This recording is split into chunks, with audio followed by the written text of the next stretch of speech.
Welcome to Art Loves Fashion. I'm your host, H.E.R. I'm an image consultant, professional developer, art curator and collector, a wife and a mom. This show, Art Loves Fashion, is about, you guessed it, art, love, and fashion. We'll be meeting new people, trying interesting things, and hopefully learning something new. Sounds kind of vague, right? That's because I want you to join me on Sundays at 5 o'clock as we take a journey of all things creative and beautiful with art, loves, fashion.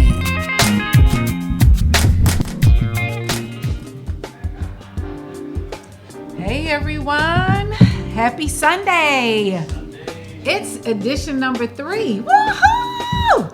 Of Art Loves Fashion. I am your host, H.E.R. Yay! Afiba's back there clapping. Thank you, Afiba. And for those of you who have tuned in again with me, I welcome you to this journey of all things creative and beautiful. I've got a lot to talk about this week. And I'm going to actually do the show in order this time. I'm going to actually go in order. Art first, love next, and then finally rounding it out with fashion. But just a quick preview of what we're going to be talking about. We're going to be talking about an amazing show that is streaming on Netflix called They Gotta Have Us. So we'll be talking a little bit about film as art. And then we will transition and we'll talk a little bit about your girl Neicey Nash turning 50. And we're going to be talking about that under the heading of love. And I think that if you have followed this story, you'll know why we are covering her under the heading of love. If not, that's all the more reason why you should stay tuned. And then finally, we'll be rounding out talking about an American fashion designer and his collaboration that he just released this week. And some of my own personal thoughts about what he said in an article in the Financial Times about his newest collaboration. So let's get to it. Settle in for what should be a fun and exciting show today. So, art. I was watching, flipping through Netflix, and one of the things I think we all really like and enjoy about Netflix is that it really is opening up the realm of film and really showcasing a lot of different filmmakers and giving filmmakers and actors an opportunity that we had not previously seen on some of the more major networks and on like the other major cable movie channels. And not just Netflix, but all of the new streaming services. There's so many, I can't keep up. Those of you who shout out to everybody who knows how to download all the different movie streaming services. We just do Netflix. I think we got Amazon Prime and Hulu, but there's so many different ones. But this particular show is called They Gotta Have Us, and it's on Netflix. And apparently it was shot and made available through the BBC. And it's a 3-part documentary and directed by a guy by the name of Simone Frederick. And so what this documentary is basically talking about the diversity in the film industry. And you see on your screen, there's a few of the more famous faces that you may be familiar with, you should be familiar with. And these people they talk in this first part. I don't want to give away all 3 parts. I'll just talk a little bit about the first part. It was so interesting because the director, he goes all the way back and he talks to some of our beloved veterans in the realm of film. And he talks to Harry Belafonte, he talks to Diane Carroll, and he also talks to a gentleman by the name of Earl Cameron. Earl Cameron is 100 years old and 8 months. He takes makes the point to say 108 months. But these were some of we know these guys from some of their really early great works. And Harry Belafonte, who we love him because he's so, not only is he handsome and eloquent, but he's also an activist and an amazing actor. And so he talks about his early days and how he was noted for he was a leading man. He had a lot of romantic roles. And then he also actually had a leading role where he had a white woman as his romantic counterpart. And it talks about how they were not allowed to kiss. And he explains that there was actually a law called the Hayes Code. It was a production code started by Will Hayes in 1930 that basically explicitly forbade the portrayal of sexual relationships between quote unquote black and white races. And so back then you would never have seen a black person and a white person having a any kind of romantic content on TV. And so he talks about in that film, it was Island in the Sun. And so he talks about in that film how, you know, him and some of his other black counterparts, they would spend their time trying to figure out how to be subversive. And Harry Belafonte, ever being an activist, trying to figure out how to still get the message across that it was a romantic relationship. And he talks about, there's a scene in the film where he gives the co-star a coconut, and she drinks out of the coconut, and then she passes it back to him, and he turns the coconut so that his lips drink directly from the spot that she drank from. And that was his way of sort of thumbing his cheek or thumbing his nose, or sort of like subversively showing the romantic connection between him and the white co-star. So if you haven't seen it, you know, it's a classic, Island in the Sun. So go back and see it. But the documentary goes all the way back to Harry Belafonte and Island in the Sun. And then he talks about some of his films, and he talks about one of my all-time favorites. If you have not seen it, you must go somewhere on somebody's streaming service and go watch Carmen Jones. He talks about that film and how him and his co-star, oh shoot, her name has just flown out of my brain.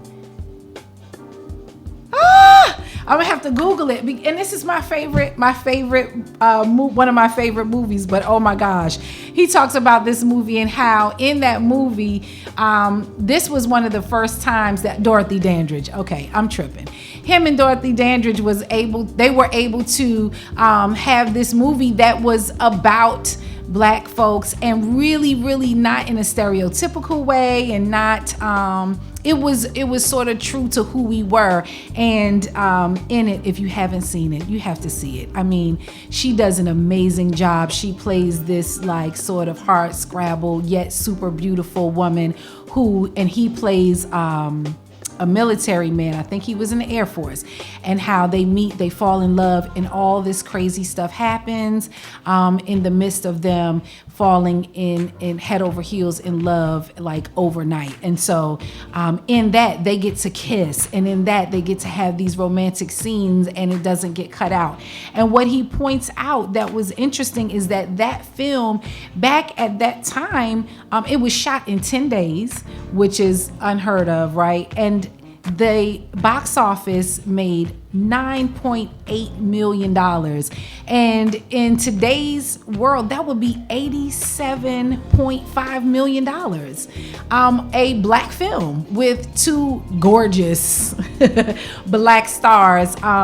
So again, you get taken on this journey through this documentary, and then it transitions, and then he's talking about his best friend Sidney Poitier, who we all know for some of his most some of his, outstanding works, including A Raisin in the Sun. But one of his also, he had quite a few films where he was starring with white counterparts and breaking all types of color barriers. And his famous line of, they kept calling him boy, and they said, well, what do they call you? And he said, they call me Mr. Tibbs, in the heat of the night. And so they talk about that, and they talk about how he became sort of known as this really noble black man in his films, and how he went on to win an Oscar, and they transitioned into talking to Diahann Carroll. So in Diahann Carroll, her breakout role in the movie Claudine,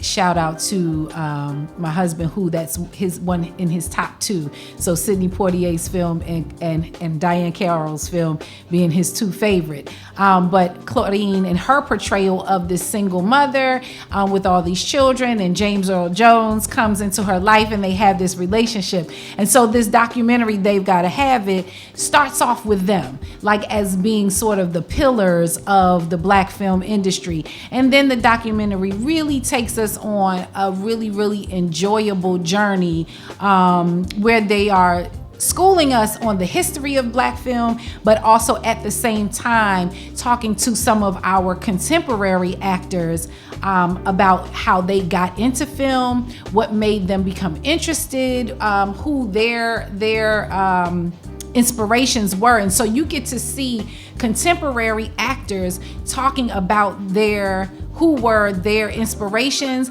and melding the two together, because in a lot of cases, our contemporary actors and directors and producers are still the ones who are their inspirations are still alive today. So it's a really, really nice way to see how black film has come along. I won't say full circle, because we still have a long way to go. And the documentary talks about that. It goes not only into talking to actors, then it segues into talking to your producers and your directors. They even talked to Jussie Smollett, y'all. And we were sitting on the couch like, okay, so how do we feel about Jussie Smollett? Where are we with him? Does he still owe us some answers? Do we just let him walk back in like nothing ever happened? I don't know. Y'all hit me up on social media and tell me where you are with the brother Jussie Smollett. But they talked to him. They talked to Lawrence Fishburne. They even talked to John Singleton. So because this was actually shot before he died, so we get to hear from him and hear from his development of Boys in the Hood, it takes us on this ride. They talk about Spike Lee, and how Spike Lee, what I didn't know was that Spike Lee's film She's Gotta Have It was partially financed and supported by Lawrence Fishburne and Nelson George. And that particular film, they shot that film for $75,000, and it made $7.1 million then. I don't know probably how much it has amassed since then. Somebody's hitting me up. I know it's probably my husband giving me some tips from the side. Oh no. Hey y'all. So anyway, because I tell people to listen live, so people text me and hit me up and say things about what I'm talking about. So at any rate, it goes on. They talk about, one of the things that I learned in watching this film about Spike Lee was that he has this, he was fascinated with old Hollywood musicals. And so it goes into this discussion of how in She's Gotta Have It, there's a scene, if you remember, if you've seen it, and if you haven't seen it, maybe you are of a different generation. So if you haven't seen it, go ahead and watch it. People have all different opinions about that film because it's a little bit different. It was a little bit cutting edge, maybe artistic. But in the film, there's a scene, it's all in black and white. And so then there's a part in the film that cuts into color, and where the main character, Nola Darling, it's her her birthday. And so that part is in color, and there's this whole dance scene that takes place in the park. And so they talk about how that particular piece was in there because it seems sort of random, but it was in there because that was Spike Lee wanting to pay homage to his love for old Hollywood and old Hollywood musicals. So, and then they talk about school days, and I just had to include a picture of school days because for most people who are around my generation, this was like the movie that if you didn't know about HBCUs, if you didn't know about, the Black college experience and fraternities and sororities, or just hadn't seen enough of your own people represented in film, School Days was that moment. And even in School Days, there was a scene where they did Good and Bad Hair. And that was like a whole musical in the middle of the film. So, and you're like, okay, Spike. So they're doing a full-on dance routine, a full-on song that became like a part of your, soundtrack to life about Good and Bad Hair. And so with this film, then they segue into talking to Ruth E. Carter and how she was the costume designer for School Days, which I didn't know. And if you aren't familiar with who Ruth E. Carter is, she was the costume designer for Black Panther. And so we get a chance to really see the evolution of some of the people who we really have come to know and love in the film industry. And one of the things that the documentary does communicate is this idea of diversity being in front of the camera, but we don't have enough of it. We want to continue to grow, or that industry wants to continue to grow, in the fact that diversity in front of the camera is not enough as well. We want to see the Black directors, the Black producers, and that kind of thing continue to grow, so that we see stories that are a little more authentic to our lives and to the Black experience. So my take on this is that I cannot wait to get home to watch it again. I was like taking notes and learning all kinds of interesting things. And I want to encourage you, if I always say, like, your artistic side of your life, watch the documentary, because you've got all these favorite films that you like. You may learn something interesting. You may become exposed to a few new films that you haven't seen through this documentary. But it's called They Gotta Have Us, similar to She's Gotta Have It, or When They See Us, They Gotta Have Us. So check it out. It's on Netflix, and it's a 3-episode documentary. So that's my take on art this week.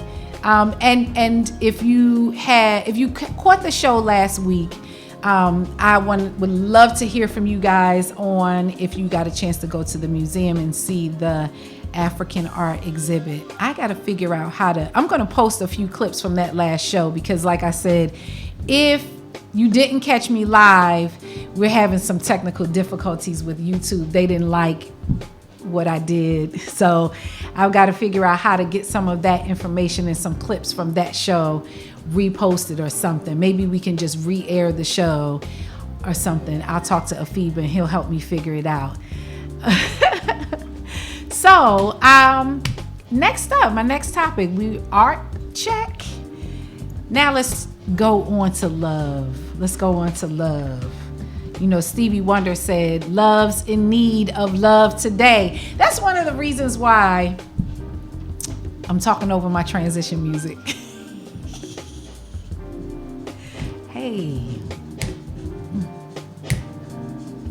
So I'm trying not to get blocked. So I took the words out. And if you're watching it, just sing along. Hey, you know the words.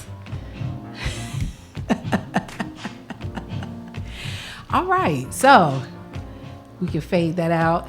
Thank you. So my next topic is love. And like I was saying, the brother Stevie told us that love's in need of love today. That's why I wanted to include this segment, because we get in inundated. Those of you who know me personally know I don't really like to watch the news that much because it's just doom and gloom and all this bad news. But we all know for sure that there are good things happening in the world, and there are people who are doing amazing things, positive things, uplifting things. People are still out here living and loving. And so I think that whenever we get an opportunity to be able to spread love, we should. And so I wanted to make sure that I took that opportunity on this show. So, and through that, love being lots of different forms. So your girl, who I came to know her from the show called Clean House. My daughter and I used to watch this show and, crack up laughing. I can't remember what network it was on, but your girl Neicey Nash, who is amazing. I love her so much. Look at this outfit, y'all. First of all, before he takes this picture down, I want you to see what the outfit says. It says, "You will never own me. I will never fear you." Okay, and baby hair and braids and bamboo earrings and roller skates. Okay, listen, and all the ones hanging off the side of her her unitard. So let's get into your girl Neicey Nash, right? That picture was from her 50th birthday party. First of all, let's just take a moment. Right? Claps. Yes, Afiba's back there clapping. Let's take a moment and just she looks amazing. So, a couple weeks ago, we saw your girl J-Lo performing for Super Bowl, and I was blown away about how fantastic she looks at, I think 51. But, and then here we go with Neicey Nash. They are really leading the way and helping us to be clear that you can be 50 and fabulous for sure. But what I wanted to talk about, so that photo was taken at her 50th birthday party. She had a roller skating party. And again, those of you who know me know I love to roller skate. Whenever I try to invite my friends, everybody's like, "Are you crazy? I don't want to fall. I don't want to hurt myself." Listen, come on, get up off the couch. Come out of, happy hour or the mall and let's go skating. Let's get active. But anyway, so she celebrated her 50th birthday party by doing this crazy, not crazy, scratch that, by doing this amazing, beautiful photo shoot to celebrate her 50th year around the sun. And when I tell you, no, she broke the internet, honey, listen. Look at that. Let's take a moment to pause. She looks amazing. She looks happy. She looks healthy. She is living. This is what you call living your best life, right? She did this photo shoot. She debuted a few of the photos in People magazine and debuted a few of the photos on her Instagram. And she just looked crazy good. And so the reason why I was highlighting her for love, look, the panties got handprints on it, y'all. The reason why I wanted to highlight her for love is because what she was talking about within the context of the photo shoot, and I'm going to pull up Instagram because I had the news clip on her. I had the news clip in a couple of the articles that she had spoken about in regards to her photo shoot. And she just talked about the fact that she spent so much time criticizing herself. And she's talked a lot about how she would, like most women do, just to tearing herself down and wishing for some different body that God didn't give her. And then she realized, you know what? I better love myself best of all. And if you follow her, she was married. She was married to a guy named Jay. Let me look at my notes. I took notes, y'all. She was married to a guy. His name was Jay. I'm gonna find it in my notes. This is my shorthand, you guys. Jay. We just gonna call him Jay because he's in the past anyway.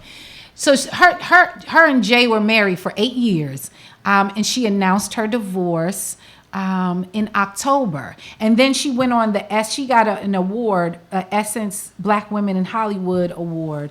And she sort of discussed her life post-divorce. This was her first time sort of really speaking about it, I think, in a more candid way. Because, of course, she did a press release and they had announced that they were divorcing, because prior to that, she had just written a book about love, and they would be on the internet and celebrating their love, and they were hashtag couple goals and all of that. And so she wanted to come out and make a statement. And what they said was that they had decided that at this stage of their life, they would be better off as friends, and that they still feel like they love one another and that kind of thing. And I believe that to be true, because I believe that everything doesn't always have to be a tragedy and a horrible story, horrible breakup story. You know, I believe it can be true. So anyway, so in her interview, or in her discussion on Essence, at the Essence Awards luncheon, she just talks about the fact that she wanted to take some time to really focus on loving herself and going to therapy. And I was like, okay, say that.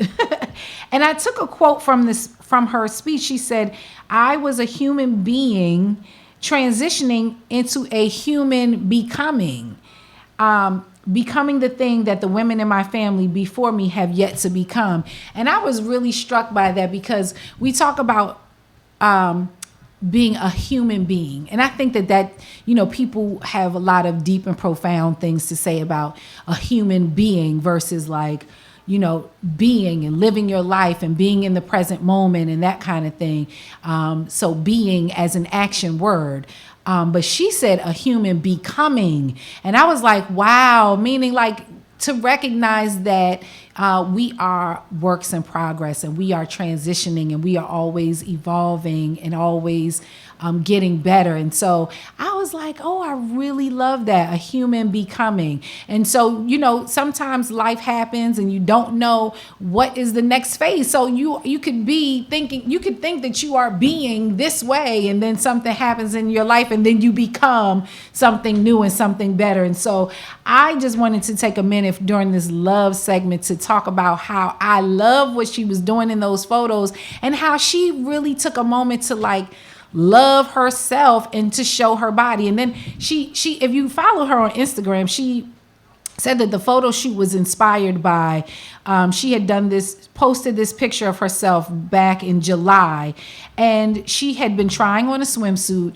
And as she was trying on the swimsuit, she said she proceeded to drag herself, pointing out every flaw, every bump, lump, scar, ripple, and stretch mark. And then she heard her sister's voice in her head say, "Watch what you say about my sister." And I remembered that my body will hear everything my mind thinks about it. And I was like, ooh, that's good. That's good. We talk about, you know, you look on social media and, you know, we read books and we talk a lot about self-love, and it's super duper important. But I think that we're not always clear on what that looks like. And I felt like her just saying that in her head, she said, watch what you're saying about yourself. Because your body hears you, and your mind hears you, and your soul hears you, and your spirit hears you. I was like, okay, that's a super great practical step. Like, when we look at self-love on social media, when we're scrolling through and we see all the women's empowerment and we're saying love yourself, and it's like, okay, but what does that look like for real? Or like, I'm not completely sure how to do that because I'm just learning how to do that. I would encourage all of us to make the first step to just really listen to our own inner talk. And if you hear yourself saying something negative about yourself, say, hey, don't talk about my best friend like that, or don't talk about my sister like that, or don't talk about my inner child like that, or whatever voice you need to have in your head that cautions you to speak more kindly and more lovingly to yourself. I think is a really great first step, because somebody in the world is going to say, don't talk about my friend like that. Don't talk about my mother like that, or my sister. And so if you can even channel their voice in your head when you get to doing that negative self-talk and say, don't do that. I love her. That might be your first step. And those of you who are more evolved on the spectrum, hit me up and give me some other tips on what we can do to really make this self-love some concrete action steps. And so shout out to my girl Neicey Nash on turning 50. I will be knocking on that door pretty soon. I can't believe I said that out in the world. But I'm chasing her down. And I only hope to be looking as great, feeling as confident, looking as confident, showing up in the world, saying this is me, lumps and bumps and all at 50. And so, yeah, she and Neicey Nash also, I was, researching her because I follow her and I like her spirit. And one of the things that I learned about her, I knew a few of her acting credits. I knew that she had been in Clean House. I knew that she had been on Reno 911. And I knew that she had the show Claws, and she also played like a nurse on a different program. But then I went and did a little bit more research, and I found that this sister has a seriously long career. She's got some real credits under her belt. And so, again, I'm not going to try to list her credits. I'm going to leave that to you, because one of the things I said in the introduction is that I want you to walk away learning something. So, I'm going to encourage you. I may say a few things that you're going to learn, but I would encourage you to continue your research offline. I don't want to do all the research for you. But yeah, your girl Neicey Nash, she looks amazing. Shout out to her. And so we're going to go on to our final segment and cue the music. Final segment is fashion.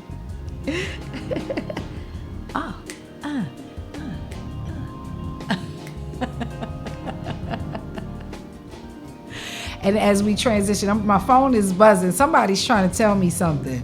You know what? I may bring that into my segments to let some people hit me with some interactive comments. Yeah, somebody said they're feeling that self-love talk. They have their inner voice telling them, saying, you fly. Yes, I love it. You fly, girl. Whatever you need to say to yourself, you fly. You're fabulous. You're smart. And you know what? I'm going to post something. I know I was supposed to transition, but some of my sisters hit me on a text message, so I wanted to see what they were saying. I'm going to give myself a plug. So one of the things that I do I'm an image consultant, and I help people to take who they are on the inside, all of that fantasticness, all of that intelligence, all of that experience, all of that giving, and all of those fantastic things. I help my clients to be able to transition that and bring it to the outside. What I try to say is that we talk about communication and how when people see you, they instantly you're communicating to people through what you look like. And although we feel like that's not fair and don't judge a book by its cover, the fact of the matter is our brain, it happens anyway, even if we don't want to. And even if we try to then go back and censor our thoughts, your brain does automatically draw conclusions. And so as an image consultant, I help clients to be able to match what's on the inside, bring it to the outside. And so one of the things I do offer as a product, I have a self-love box. And in the self-love box, there is a glass of wine, there's a bottle of wine, there's a glass that says, you are enough. And I have these self-affirmation cards, and the self-affirmation cards have a quote on it, and each one helps you to build that inner dialogue. My voice is worth hearing. I am worth taking good care of. Lots of different quotes. And there's a couple of other goodies in that self-care box. And so I'll post that as well, because if you are a person who is into self-care or you want to get into self-care, there, I have a tool to help you get there or to help you continue that journey. So I'll post that on my page. Sharonda-Irving.com is my website, but on Instagram as well as Sharonda Irving. And so now I'm really actually going to transition into fashion. We don't need the music again. I think we already did the music. So my last segment, I was looking at the Financial Times, and Financial Times always has a great segment on arts and well, not specifically fashion, but on the arts. And so, of course, this being us being right on the heels of Fashion Week, you're going to be finding a lot of stories about what's going on in the world of fashion, which is a big financial, a big industry. So yes, it will be in the Financial Times. But there was a story about Tommy Hilfiger. And I know that the Black community or communities of color have a problematic relationship with Tommy Hilfiger because of what we believe that he said. I don't know. I've never read the actual quote that people have attributed to him, saying that he doesn't make his clothing for our people. I would love for somebody to really find the definitive quote on that. I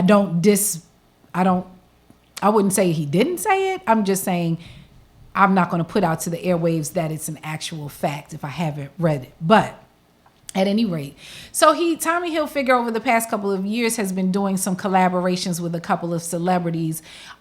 He did one, I think last year or the year before, he did a collaboration with Zendaya. Shout out to Zendaya, who is fabulous, fantastic. She's getting her whole acting career on, and her, killing the fashion world and all of that. But he also has a collaboration with a guy named Lewis Hamilton, who is a race car driver from England. But he's a Black guy from England, race car driver.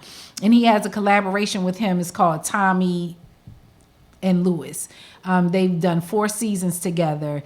And this year, he wound up bringing another person into that partnership, and they brought the artist H.E.R. And so they just wrapped up and debuted this new collection. It's a 3-way collection. You've never seen a designer do a 3-way collaboration, but he has Lewis Hamilton, who then asked to bring the artist H.E.R. in on their collaboration. And they said that the reason they wanted to bring her in is because of her message of inclusivity and bringing all manner of folks into the artistic world. And she's somewhat of an activist. I think when you watch some of her performances, she really does sort of weave a message of unity and progressiveness in her performances. And so this particular line that he does with Lewis Hamilton is supposed to be about, it is jumping on this new and much needed trend of sustainable fashion. When they first started, it was only about 25% sustainable products or sustainable materials, and now they're up to 75% sustainable materials using organic cotton, recycled plastic bags, and that kind of thing.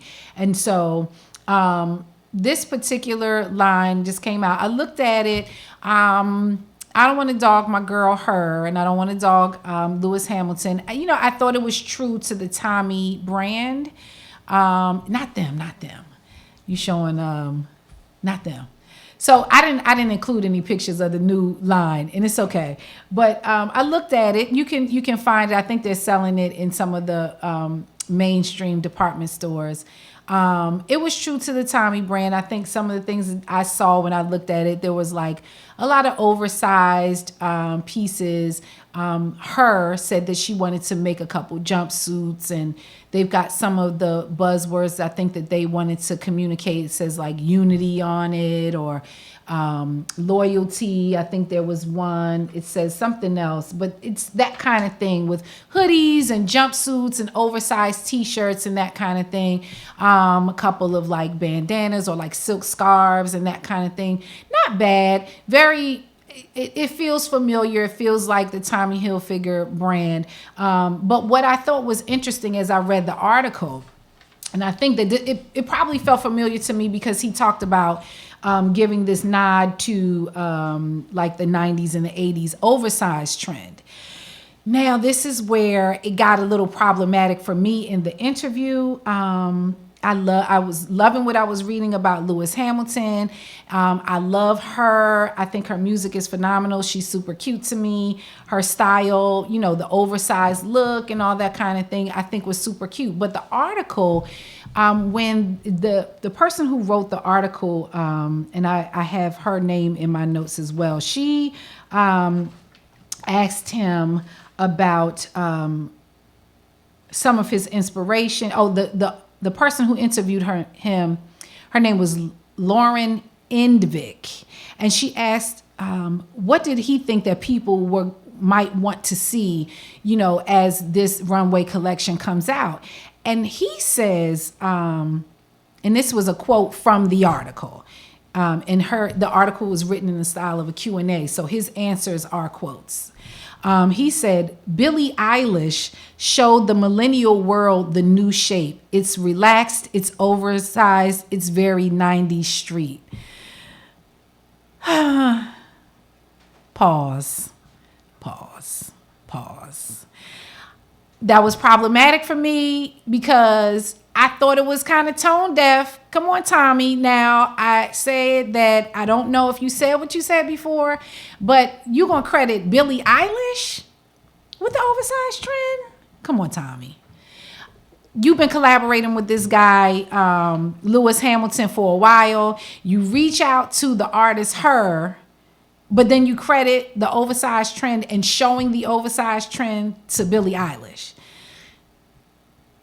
H.E.R was out before Billie Eilish. And if you ever seen pictures of her or if you follow her music, she's always wearing oversized. And so just to school Tommy Hilfiger, because I know he's watching, and to school Lauren Endvik, because I know she's watching, because she actually used that as part of her, like, part of the intro to the story. You know how when you read the newspaper, they'll have like bigger call outs to kind of highlight some features of the article. She also highlights the girl Billie Eilish. And so I wanted to pull up a couple images and make sure that we're clear that Billie Eilish is not showing anybody anything about oversized trends. And so one of the things I will say is that we all know that, 80s and 90s fashion was all about oversized, the hip hop culture, all about oversized. So let's keep in mind where that really originated. And we know about thievery and how designers like to take a look and see what's happening in the streets and then co-opt it into their designs. But, come on. So couple people that I wanted to shout out just in case. So I looked at a couple street style people, there's when you look at street style, you see lots of people who you may not know their name, but they're fantastic. I love Japanese street style. So I pulled up a couple images of some Japanese street style, which we know, everybody loves hip hop culture and everybody loves what we do. So Japanese street style, they're honest about where they get their styles from. And look at those two. Aren't they the cutest? Okay. Who are these two little cutie pies? I don't know who those people are. Those are just street style photos. So I wanted to show those. I wanted to show your girl, who we all love, Tracee Ellis Ross, who she kills fashion regularly, but then she's got some amazing oversized looks that Miss Billie Eilish is not touching, seeing, getting anywhere close to. Look at your girl. Look at that jacket. Huh? What? Huh? Colors and all kinds of oversized. Yes, with the cocoon coat and the full leg trousers. What? Serving. So, maybe millennial people don't follow Tracee Ellis Ross, and that's okay, But so I pulled up your girl Teyana Taylor because she also does some amazing oversized looks. And there's Teyana Taylor with the artist H.E.R. Like, what are you talking about, Tommy? Huh? She got the do-rag on with the big scarf, got the oversized jacket. Why wouldn't, if he did the collaboration with the girl, the artist H.E.R, why wouldn't he say H.E.R is showing the millennial world on how to do oversized fashions? Let's see the other picture of Teyana Taylor, who to me, by the way, is gorgeous. She does a lot of interesting things and she pushes the envelope in a lot of ways, but I think the girl is gorgeous. She gives us face on a regular basis. Look at that jacket, honey, giving us monochromatic, all kinds of camos and blacks in this big windbreaker jacket, taking us back to the 80s with the hip hoppers and the breakers. What, Tommy? Side eye for you. Do we have any other pictures of Teyana? Or I don't know who this is, but we have this. Oh, yes. I had to write her name down too because she was also serving us street style fashion. I was looking at some of her photos. I wrote her name down because I wanted to give the sister credit. And I'm gonna find her name in my notes. But she also had a lot of amazing looks and also is famous on the street style scene. But you know, and I thought it was interesting going back to your boy Tommy Hilfiger, that when he did the show, this opening of this show, he had Naomi Campbell open the show. So we kind of see some threads running through here, Tommy. But just go ahead and give us credit where credit is due. You know what I mean? And so, but one of the things I will say that I thought was interesting, because I don't want to just completely drag him. I mean, I don't really, owe him anything, but I do like to present an even-handed discussion. One of the things that they talked about is that he has this thing now, it's called Tommy Now, and he's trying to sort of bring, the fashion industry for a while, especially during Fashion Week, was very, very exclusive. And so, for runway shows and that kind of thing, it was not open to the general public. It was open to editors and buyers who were going to the shows. And so, we're starting to see more celebrities and we're starting to see people get access to shows. But what he's done with this whole Tommy Now thing is that they're letting some general public in, and now you can actually purchase some of the looks straight off the runways, which is a new and interesting concept. He says it's called the see now, buy now, and I guess kind of like taking advantage of technology and taking advantage of social media and sort of the power of bringing it direct to consumer. I'm sure the people who get the tickets to go to the shows, you gotta have some money. They're not going to invite somebody who's not. If you see it now, can you buy it now? But I thought that was an interesting thing. And so, I personally, I saw one or two pieces from that new collaboration that I thought I would wear, but I'm not a huge Tommy Hilfiger fan, and I'm still not clear on his take on our people. So, I'll still have to kind of reserve judgment. But one of the things that I noticed, one of the things that did make me almost buy some Tommy Hilfiger is that he also has a line, because he said that also in the article they asked him what else was on the horizon for him, and he said, quote, inclusivity and embracing people of all different backgrounds regardless of race, color, creed, and size. Afiba, do you think that's him trying to walk back his comments from before? He said he wants inclusivity and embracing people of all different backgrounds, regardless of race, color, creed, and size. Okay, Tommy, I'll be keeping my eye out. But then you messed up when you talked about your girl Billie Eilish. But I guess you're trying. I guess he's a human becoming. But one of the things that I had noticed is that he has a line it's an adaptive line. This was one of the things that I definitely wanted to give him credit for. And what that is a line of clothing that is created for people with physical special needs.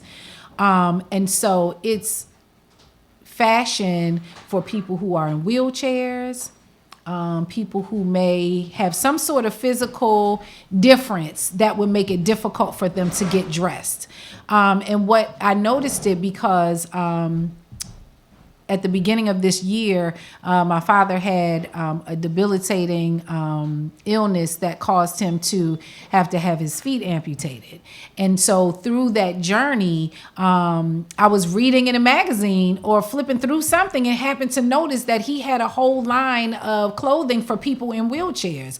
And I thought at that moment, it was extremely relevant for me at that moment. And I thought, how amazing for someone to think about people who are physically different or able. What is the politically correct? We don't want to say disability, differently abled. That's it. People who are differently abled in a physical way to still be able to look cool.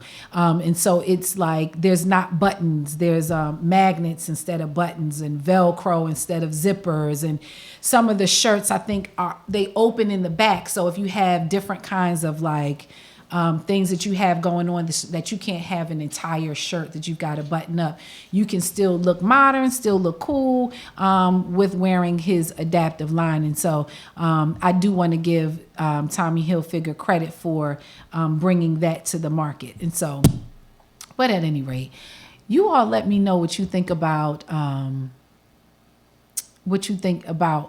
Hilfiger's new collection. Go check it out, see what you think.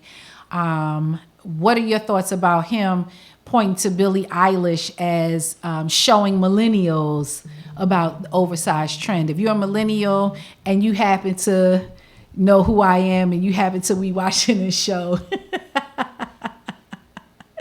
hit me up. I know my daughter will be giving that whole thing a side eye because we had a conversation about Billie Eilish, and I don't want to disparage the young girl on my show, but let's just say that Billie Eilish is not showing her anything about fashion. But let me know what you think. And let me know, would you try out the oversized look? I started to wear an oversized jumpsuit, but I just didn't think that it was going to translate well on camera. But maybe I'll do that this week and post it on my Instagram. And then you guys can let me know what you think. And we'll come up with a couple of tips and tricks on how to make the oversized look work for you. So I think that's all I have for today. So if you are on Listen Vision Live right now, thank you for tuning in. It has been a blast, an absolute pleasure to have you tuning in with me. And if you are watching this on YouTube, share it.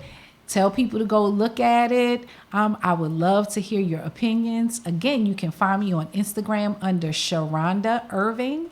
Or you can come and check out my website, Davila-Irving.com, if you're interested in what I do as an image consultant. Hit me up. I'm always willing to have a conversation and always open to feedback. And I will see you again next Sunday at 5 o'clock on Art Loves Fashion. Peace.